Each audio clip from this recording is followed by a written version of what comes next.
زیارت آپ جانتے ہیں وہاں میں نے اجمیر شہر میں تھا. آپ یقین مانیے جو دربار ہے وہاں خواجہ معین الدین چشتی کا، اس کو غریب نواز کا دربار کہا جاتا ہے، ٹھیک ہے.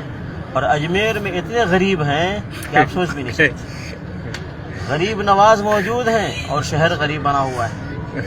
اتنا ہی نہیں، جب آپ دربار کے پاس پہنچیں گے سیڑھی کے پاس تو مانگنے والے غریب فقیر وہاں گیٹ کے پاس بیٹھے رہتے ہیں. کن سے مانگنے کے لیے؟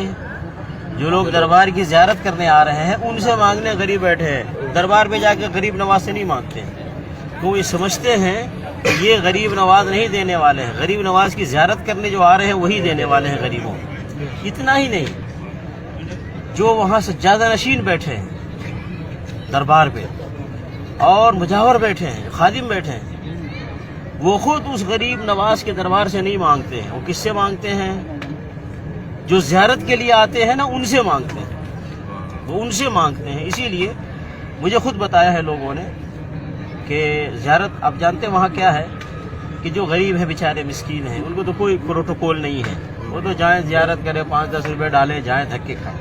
لیکن جو کاروں میں جاتے ہیں تو دور دور پھیلے ہوتے ہیں خادم لوگ، جو کاروں میں جاتے ہیں ان کو وہیں سے استقبال کرتے ہیں، ان کو لیتے ہیں اور دربار جا کر کے زیارت کرواتے ہیں. تو کبھی ایسا بھی ہوا ہے، مجھے لوگوں نے بتایا ہے کہ شیخ میں تو اجمیر دیکھنے گیا تھا دربار، لیکن آدمی لگ گیا دربار کا آدمی میرے پیچھے کہ یار یہ کار میں آیا ہے کچھ لاکھوں روپے ڈالے گا، تو لگا رہا زیارت کروایا سب کیا. لاسٹ میں نے مجھے پیسہ دینا نہیں تھا، 200-250 دے کر کے میں نے جان چھوڑایا. وہ منہ بگاڑ کے چلا گیا. تو یہ جتنے وہاں خادم ہیں خود اس دربار سے نہیں مانگتے ہیں. مانگتے کن سے ہیں؟ جو زیارت پہ آنے والے ہیں ان سے مانگتے ہیں.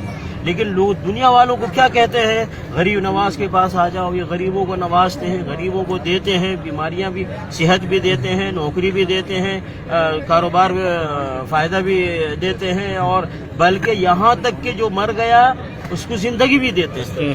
ایسی بھی ایڈورٹائز کرتے ہیں، ایڈورٹائز کر کے دربار پہ بلاتے ہیں، اور بلانے کے بعد پھر ان لوگوں سے وہ مانگتے ہیں جو اس دربار پہ خدمت کر رہے ہیں، ہے کہ نہیں؟ ابے اگر غریب نواز دیتے ہیں، ابے خادموں، مجاوروں، سجادہ نشینوں، وہاں رہنے والوں، تم ان سے لے کر وہاں آنے والوں کو بانٹو. ان سے لے کر غریب نواز سے لے کر کے جو لوگ زیارت کرنے آ رہے ہیں ان کو تمہیں بانٹنا چاہیے نا. لیکن الٹا وہ وہاں آنے والوں سے وہ مانگتے ہیں، اور جو زیادہ پیسہ دے دے وہ ان سے خوش ہوتے ہیں، ان کو عزت دیتے ہیں، پروٹوکول دیتے ہیں. تو یہ سب کیا دھوکہ ہے، فراڈ ہے. بھائی وہ غریب نواز کیسے ہو جائیں گے خواجہ معین الدین؟ بھائی جو مر گیا ہے وہ محتاج ہے، وہ فقیر ہے، وہ مسکین ہے. اسی لیے ہمیں اس کے لیے دعا کرنے کا حکم دیا گیا ہے. جو بھی دنیا سے چلا گیا ہے وہ زندوں کا محتاج ہے، جو اس دنیا میں رہتے ہیں. کس چیز کا؟ ان کو دعائیں دی جائیں، دعائیں دی جائیں.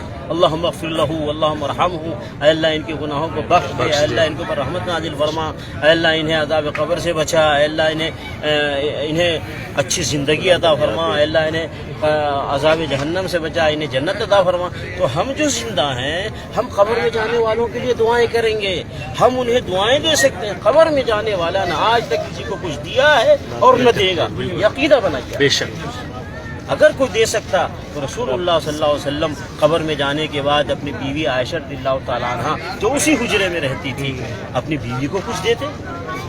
اگر دیتے تو نبی صلی اللہ علیہ وسلم اپنی بیٹی فاطمہ رضی اللہ تعالیٰ عنہ جو وہیں پڑوس میں رہتی تھی اپنی بیٹی کو دیتے. وہیں پہ داماد علی رضی اللہ تعالیٰ عنہ رہتے تھے. اگر قبر میں جانے کے بعد کوئی دے سکتا ہے تو نبی صلی اللہ علیہ وسلم اپنے داماد علی رضی اللہ تعالیٰ عنہ کو کچھ دیتے. اگر دیتا کوئی قبر میں جانے کے بعد کچھ تو وہیں پہ حسن حسین رضی اللہ تعالیٰ عنہ رہتے تھے، اپنے نواسوں کو نبی صلی اللہ علیہ وسلم دیتے. لیکن کوئی مجھے بتائے کہ نبی صلی اللہ علیہ وسلم نے قبر میں جانے کے بعد کچھ بھی اپنی بیوی کو، اپنے داماد کو، اپنے نواسوں کو، یا اپنے سسر ابو بکر عمر رضی اللہ تعالیٰ عنہما کو کسی کو کچھ دیا ہے؟ دیا ہے تو کیا دیا ہے؟ مجھے دنیا کے سارے لوگ بتائیں مجھے آ کر کے. پتہ یہ چلا جب نبی صلی اللہ علیہ وسلم نے قبر میں جانے کے بعد اپنے گھر والوں کو کچھ نہیں دیا ہے تو دوسروں کو بھی نہیں دے سکتے.